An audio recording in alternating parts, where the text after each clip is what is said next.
grand maître. Je veux être un grand prophète. J'ai besoin de pouvoir.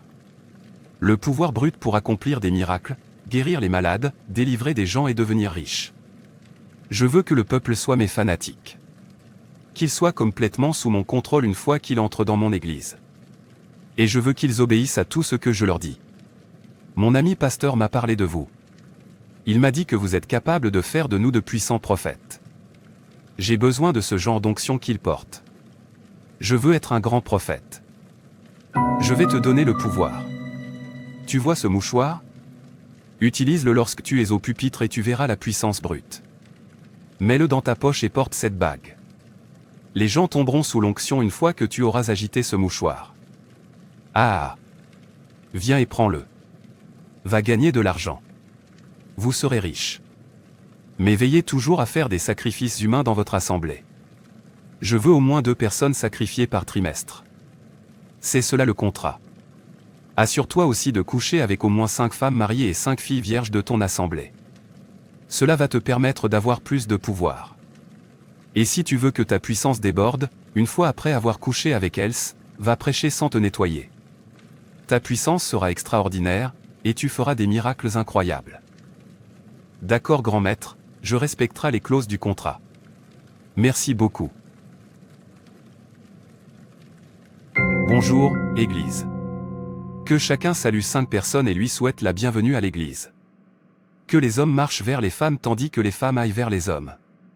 Donnez-leur un saint baiser et dites « Bienvenue à l'Église ». Alléluia.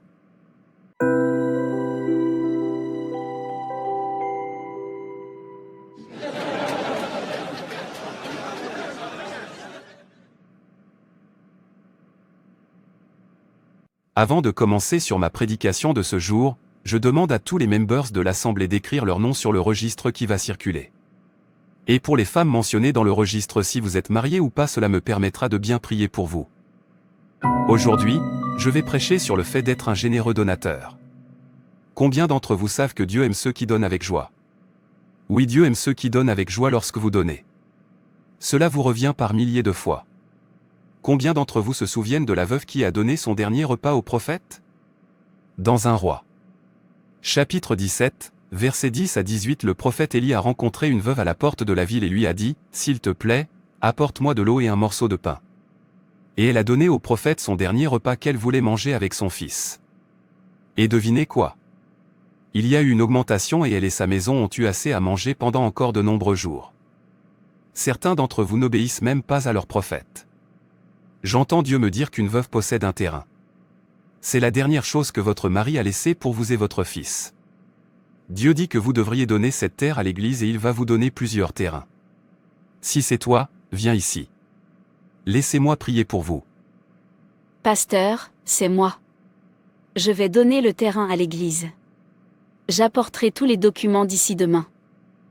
Dieu te bénisse. Je prie pour vous afin que rien de bon ne vous manque jamais.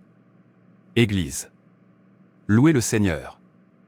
Je veux que tu saches que lorsque tu donnes, Dieu est content de toi. Alléluia. Il y aura des conseils à l'Église demain. Si tu veux me voir, tu devras payer. Et ma secrétaire vous donnera un numéro. Je ne m'occuperai que de ceux qui ont un numéro. Tu dois payer et obtenir ton numéro. Dieu te bénisse. Ok. Il y a dans l'Église près de 1000 fidèles. Et parmi les 1000 fidèles, 100 femmes mariées, donc cela me sera facile de coucher avec les 5 femmes mariées comme le contrat le stipule. Il va falloir que j'organise des interviews prophétiques avec les autres femmes, pour savoir lesquelles sont vierges. Afin de choisir aussi les 5 vierges avec qui aller pour respecter la deuxième partie du contrat. Oui, entrez. Bonjour ma sœur. Pour l'instant, j'organise une consultation prophétique rapide. Je vais te poser une seule question. Es-tu vierge? Cela me permettra de bien prier pour toi. Non, prophète. Je ne suis plus vierge. Ok, tu peux partir. Suivante. Bonjour ma sœur. Pour l'instant, j'organise une consultation prophétique rapide. Je vais te poser une seule question. Es-tu vierge? Cela me permettra de bien prier pour toi. Oui, prophète. Je suis encore vierge. Amen ma sœur. Tu te convoquerai prochaine pour des séances de prière poétique plus approfondies pour te permettre d'avoir une réelle percée dans ta vie. Merci beaucoup, pasteur. Je vais attendre votre convocation. Au revoir. Après consultation. D'après mes statistiques, j'ai près de 55 femmes vierges dans l'assemblée. Donc cela me permettra aisément d'accomplir cette partie du compta. Prophète. Je suis ici au nom de ma fille. Elle a 30 ans et ne s'est pas encore mariée. Je veux que tu pries pour qu'elle se marie. Madame, où est votre fille? Elle est au travail. Je vois quelque chose dans le domaine de l'esprit. Votre fille a besoin d'être délivrée. Dites-lui de venir me voir immédiatement. Oui, pasteur. Merci beaucoup. Suivante. Quel est ton problème? Je suis confrontée à tellement de retard et je n'ai pas toujours d'enfant. Priez pour moi, s'il vous plaît. Je vois dans mes statistiques que tu es une femme mariée. Oui, pasteur, je suis une femme mariée. Ok, c'est bien, ta délivrance va bien se passer. Un voile couvre ton visage. Je vais utiliser mon mouchoir pour t'essuyer le visage. Et à partir d'aujourd'hui, vous n'aurez plus jamais de malchance. Je vois quelque chose dans le domaine de l'esprit. Je vois un homme très en colère contre toi. Mais il est mort maintenant. C'est cet homme qui t'a maudite. Ça devrait être mon beau-père. Cet homme ne m'aimait pas. Il t'a maudite. Et c'est pourquoi tu as tant de malchance. Allez là où il a été enterré dans la nuit. Agenouillé, je vais m'en servir de mon mouchoir pour t'essuyer le visage. C'est le seul moyen d'être libre. Je te facturerai $50 avant d'utiliser ce mouchoir sur toi. Et par la suite, j'organiserai une séance de délivrance en privé à 2. Je vous en prie. Je n'ai pas autant d'argent. Je suis sans emploi. Aidez-moi, s'il vous plaît. Je suis désolé. Je ne peux pas t'être utile. Vous pouvez emprunter de l'argent ou faire tout ce que vous devez faire pour l'obtenir. Mon miracle n'est pas gratuit. Je vais voir ce que je peux faire. J'ai vraiment besoin d'un miracle. Je suis déjà déprimée. J'ai besoin que les choses s'améliorent. Va faire ce qu'il te demande. Et vous ferez l'expérience d'un revirement. Personne suivante, s'il vous plaît. Ma fille est là. Devrait-elle entrer? Oui, mais j'aimerais lui parler en privé. Ma fille. Veuillez vous asseoir. Je vois dans mon registre que tu es encore vierge, oui ou non? Oui, je suis encore vierge, prophète. Parfait, ta délivrance va bien se passer. Merci mon Dieu. Je suis en train de voir quelque chose. Vous êtes mariés dans le monde spirituel. Et c'est pourquoi tu ne peux jamais te marier physiquement. Vraiment? Alors, que dois-je faire? Tu as besoin d'être délivré. Je vais organiser une séance de délivrance pour toi. Tu dois réserver une chambre d'hôtel. Puis tu vas m'appeler. J'y viendrai pour te délivrer. Je ne comprends pas pourquoi ne puis-je pas être délivré à l'église? Pourquoi devrait-il s'agir d'une auberge? Vous voyez, ce genre de délivrance fonctionne mieux en privé. Dans 1 Roi 17, versets 17 à 24, quand Élie devait délivrer le fils de la veuve. Qu'est-ce qu'il a fait? Il a mis le fils en son sein et l'a couché sur le lit. Il s'est étendu 3 fois sur l'enfant et a crié au Seigneur, et le Seigneur a entendu la voix d'Élie et a ressuscité l'enfant. C'est le genre de délivrance dont tu as besoin. N'en parlez à personne. Je te promets que ta vie ne sera plus jamais la même après avoir couché avec toi. Très bien, pasteur. Je t'appellerai quand j'aurai réservé l'hôtel. N'en parle pas à ta maman, sinon tu ne te marieras jamais. Alors, qu'est-ce qu'il a dit, ma fille? Il y a quelque chose de bizarre là-dedans. Il a dit que j'avais besoin d'être délivrée. Que je suis possédée par un mari spirituel. Mais je ne le pense même pas. Je n'ai jamais fait ce genre de rêve. Je n'ai jamais fait l'amour dans mes rêves. Je t'ai dit d'arrêter de t'inquiéter à propos de mon mariage. Je me marierai quand ce sera le bon moment. C'est l'excuse que tu n'arrêtes pas de donner. Quand est-ce que ce sera le bon moment pour toi? Peut-être. Ce qu'a dit l'homme de Dieu. C'est vrai. Tu dois te faire délivrer. J'ai payé tellement cher pour la séance de conseil. Bien sûr. Je vais me faire délivrer. J'y vais pour voir ce qui va se passer. Si c'est ce que je soupçonne, je ne me laisserai pas faire. Arrête de parler de mon pasteur comme ça. Vous devez respecter et obéir à votre prophète afin que tout aille bien pour vous. Ma fille, s'il te plaît. Je devrais appeler tous mes amis pour leur demander de l'aide s'ils peuvent m'emprunter de l'argent. Ce sera une bonne chose. Je sais que dès que mon prophète priera pour moi, les choses commenceront à changer. Bonjour, monsieur. J'ai réservé l'hôtel. Tu peux venir pour la délivrance. Paradis Hôtel sur la 4e avenue. C'est vrai. Donne-moi 30 minutes. J'y serai bientôt.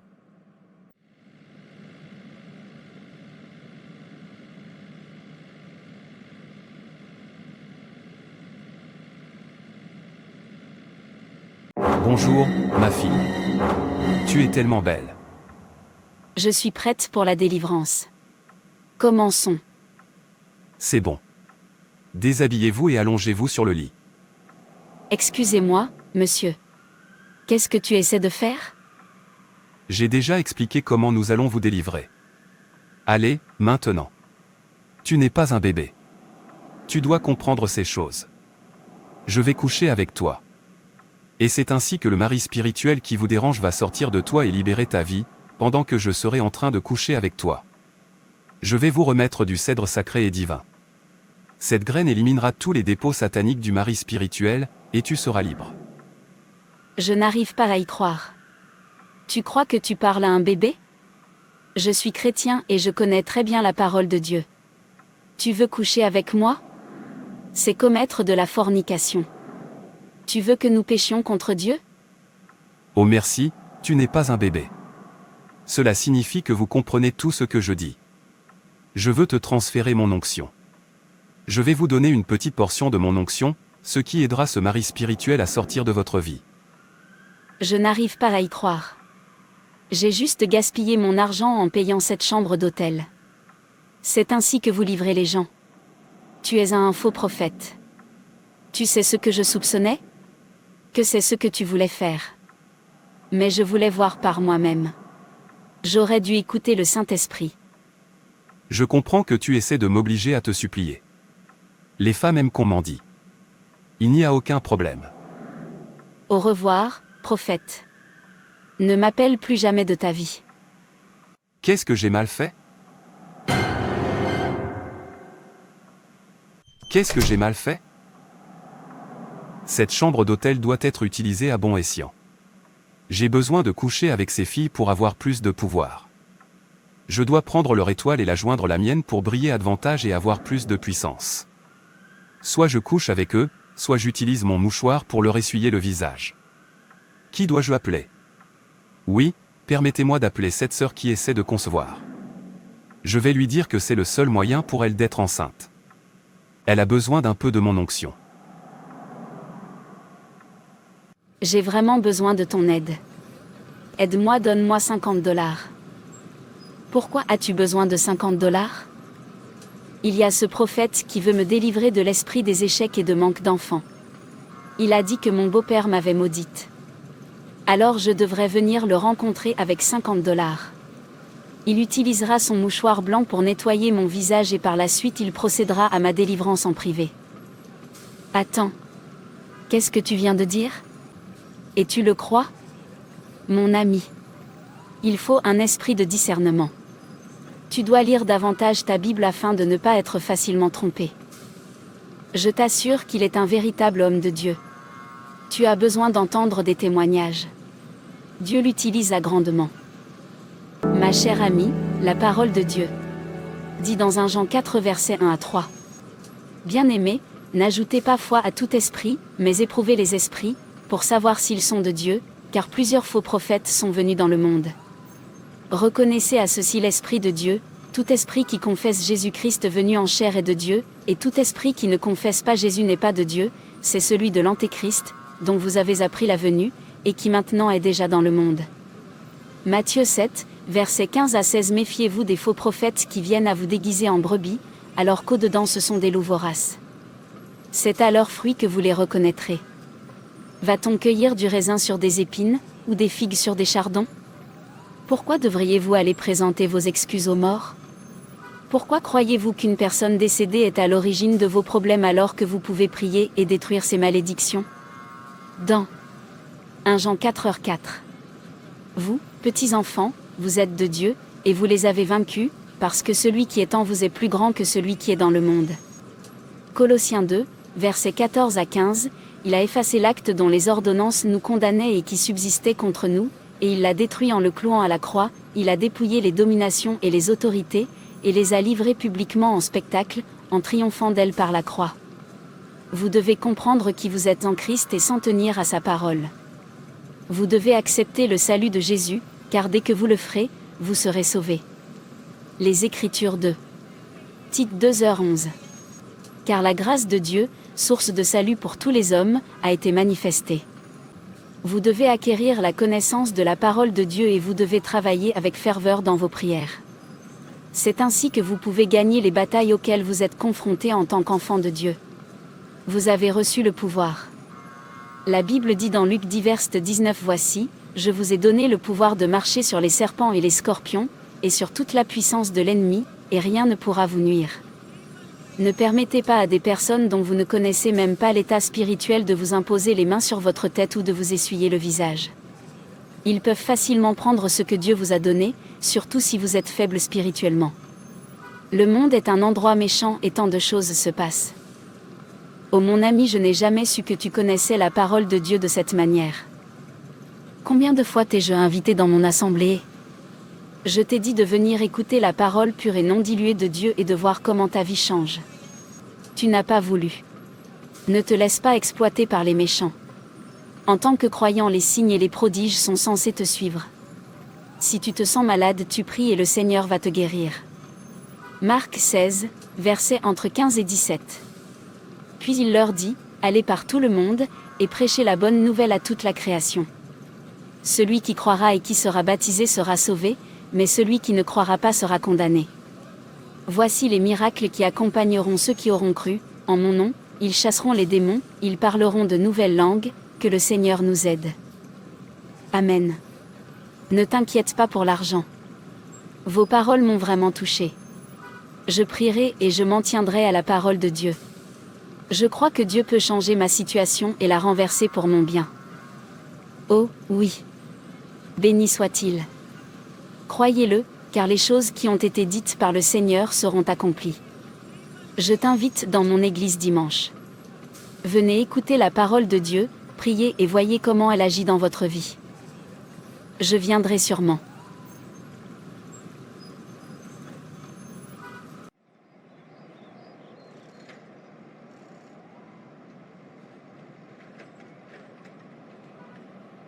Ma fille. Tu es de retour. C'était comment? Tu as été délivrée? Ton prophète voulait me délivrer en couchant avec moi. Maman, tu devrais changer d'église.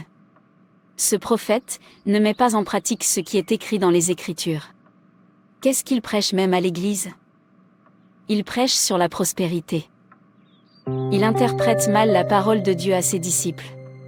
J'aurais dû écouter le Saint-Esprit. Il voulait coucher avec moi. Oui.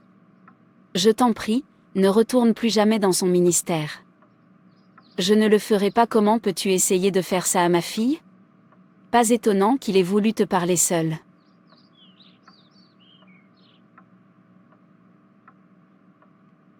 Frères et sœurs, c'est tout pour cette vidéo. Si cette vidéo vous a plu, n'hésitez pas à liker, commenter et partager autour de vous afin qu'une âme puisse être sauvée et restaurée. Et n'oubliez pas de vous abonner à la chaîne Animation Chrétienne et Édification pour ne manquer aucune de nos prochaines vidéos. Que Dieu te bénisse.